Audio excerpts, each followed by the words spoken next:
Hi hello friends, welcome back to Vanaja Arumugam. இன்றைக்கி நம்ம என்ன பார்க்க போகிறோன்னா, இந்த திராட்சை பழத்தை வச்சு ஒரு ஸ்குவாஷ் பண்ண போகிறோம். இதை செஞ்சு பாருங்கள், உங்களுக்கு ரொம்ப பிடிக்கும். இது சம்மர் சீசனில் நமக்கு ஏற்ற ஒரு கூல்ட்ரிங்க்ஸாகவும் யூஸ் பண்ணிக்கலாம். நல்ல ஒரு ஹெல்த் ட்ரிங்க்கு. அதே மாதிரி சம்மர் ட்ரிங்க்கு, ஹெல்த்தி ட்ரிங்க், இந்த மாதிரி நம்ம எப்படி வேணாலும் இதை எடுத்துக்கலாம். டக்குன்னு இந்த ஒரு ஜூஸை நம்மளால் 1 மினிட்டில் போட முடியும். அதுக்கு இப்போவே நம்ம ப்ரிப்பரேஷன் பண்ணிக்கலாம். வாங்க வீடியோக்குள்ளே போய் பார்க்கலாம். இந்த கருப்பு திராட்சை பழத்தில் நம்ம உப்பு போட்டு தண்ணியில் ஊற வச்சுக்கலாம். இதை ஒரு ஜூஸ் மாதிரி நம்ம ரெடி பண்ணுறதுக்காண்டி ஒரு அரை மணி நேரம் இது அப்படியே தண்ணியில் ஊறட்டும்.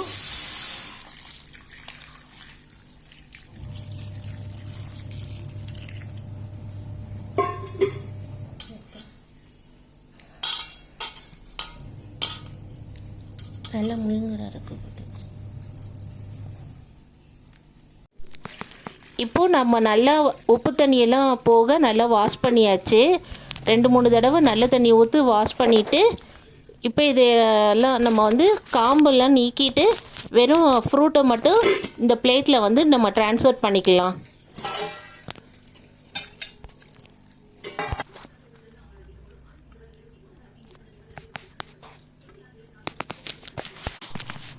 இப்போது இந்த பழம் எல்லாம் உதுத்து இந்த பிளேட்டில் போட்டு வச்சுருக்கோம். இனி குக்கரில் நம்ம போட்டுடலாம்.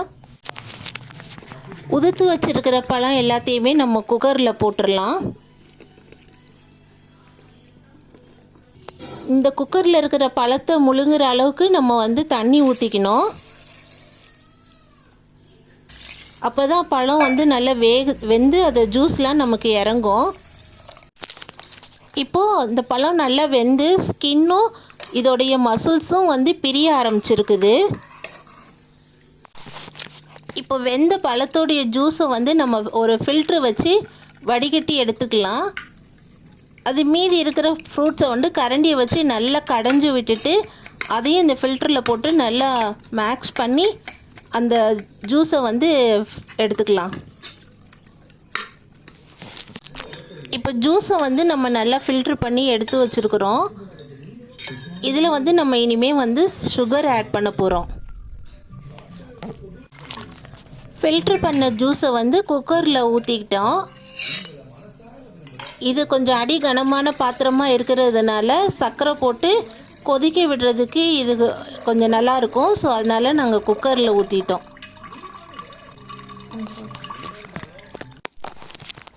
இப்போ கொதி வந்துருச்சு.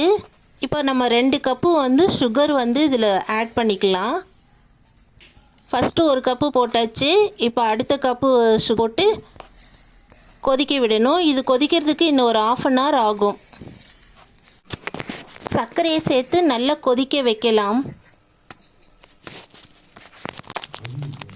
இப்போ சர்க்கரையோட ஜூஸ் சேர்ந்து நல்ல கொதி ஸ்குவாஷ் பதத்தில் வந்திருக்குது. இதுக்கு சரியான பதம் எப்படி பார்க்குறது அப்படின்னு பார்த்தீங்கன்னா, கரண்டியில் கொஞ்சமாக எடுத்துட்டு லேசாக நீங்கள் தொட்டு பார்த்தீங்கன்னா கம்பி பதம் வரணும். ஒரு கம்பி பதம் வர மாதிரி பார்த்துக்கோங்க. ஒரு எலுமிச்சம்பழத்தை 2ஆக கட் பண்ணிக்கலாம். இப்போது இந்த ஜூஸ் கொஞ்சம் சூடு ஆற ஆரம்பிச்சிருக்கு. இப்போ நம்ம கட் பண்ண எலுமிச்சம்பழத்தை இதில் பிழிஞ்சு விட்டுக்கலாம்.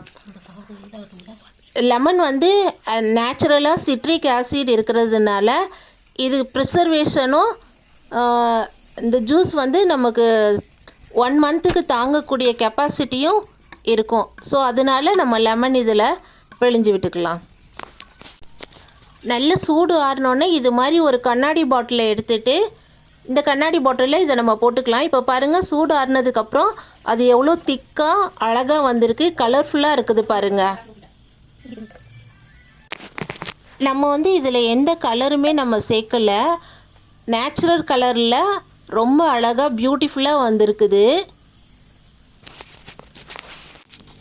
இப்போ இது மூடியை நம்ம நல்லா டைட்டாக க்ளோஸ் பண்ணிவிட்டு இதை இப்படியே நம்ம ஃப்ரிட்ஜில் நம்ம ஸ்டோர் பண்ணி வச்சுக்கலாம். கிட்டத்தட்ட 1 மந்த் வரைக்கும் வரும்.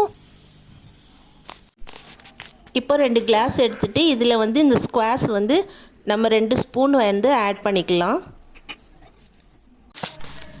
இப்போது நம்ம இந்த கிளாஸில் தேவையான அளவுக்கு வந்து தண்ணி ஊற்றி ஸ்பூன் வச்சு நம்ம மிக்ஸ் பண்ணி விட்டோம்னா ஜூஸ் வந்து ரெடி ஆகிடுச்சு.